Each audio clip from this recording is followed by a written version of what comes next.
পূজা মহারাজকে ভালোবাসার কথা বলতে গেলে তখনই মিলি আর রিয়া এসে তাদেরকে বিয়ের মণ্ডপের দিকে ডেকে নিয়ে যায়।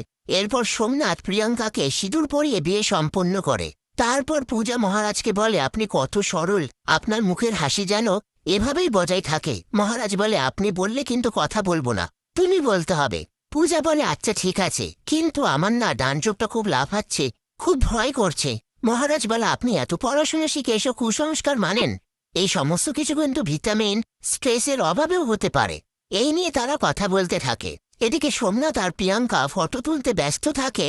এরপর বাড়ির বড়রা এসে তাদেরকে বলে, এত যে ফটো তুলছিস, বিয়ের পরে প্রণাম করেছিস কাউকে?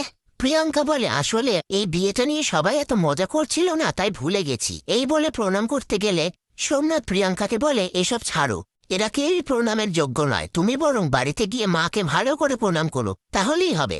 এসব কথা শুনে মহারাজ সোমনাথকে বলে, তুই আর বদলাবি না, তোর এই ধূর্ত শেয়ার নামটা বদলে তোর আজ থেকে নাম হলো গিরগিটি। এ কথা শুনে সবাই হাসতে থাকে। তারপর পূজা মহারাজকে বলে, ওদের এখন সবে সবে বিয়ে হয়েছে, ওদেরকে একা ছেড়ে দিন। মহারাজ বলে, তুমি আমায় কথায় কথায় শাসন করবে না তো? পূজা বলে, না, শাসন করবে না, বেশ করব, শাসন করব। তাদের এই কথোপকথন শুনে সবাই হাসতে থাকে। সবার হাসি দেখে মহারাজ আর পূজা বলে, তোমরা সবাই হাসছো কেন? বুঝতে পারছি না। তখনই মহারাজের মাম্মাম বলে, কারণ তোরা এই প্রথম দুজন দুজনকে তুমি বলে সম্বোধন করেছিস। এই নিয়ে সবাই তাদেরকে নিয়ে মজা করতে থাকে।